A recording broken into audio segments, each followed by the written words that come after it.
जोट मोट में मैं एक वो पेपर पे साइन की थी आईडी कार्ड के लिए। पटेल फिल्म पहले वहाँ पे मैं रहती नहीं तो वहाँ पे कंपनी नया खुला था, तो कंपनी वाला बोला कि मेरे यहाँ से गाइए।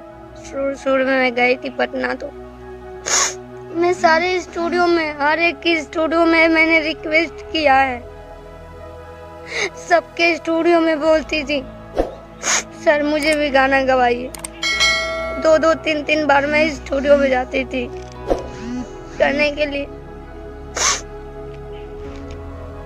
सबसे मैं घर से भी नहीं इसलिए गई थी कि जरूर ना एक दिन मुझे आप लोग का सपोर्ट मिलेगा, आप लोग मुझे पसंद, मेरी आवाज को पसंद करेंगे।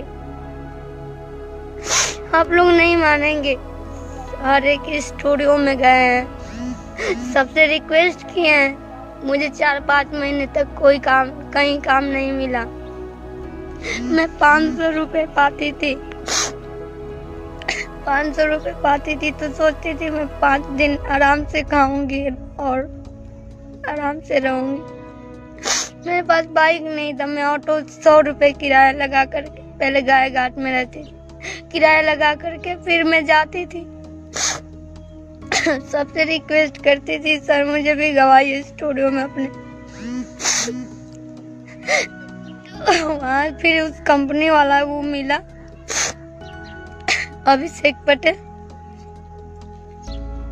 वो बोला कि आप लोग जितने भी लोग काम कर रहे हैं इस स्टूडियो में, गाना से लेकर के, राइटर से लेकर के, रिकॉर्डिस्ट से लेकर जो भी डिजाइनर काम कर रहे हैं, तो आप लोग अपना आईडी कार्ड बनवा लीजिए।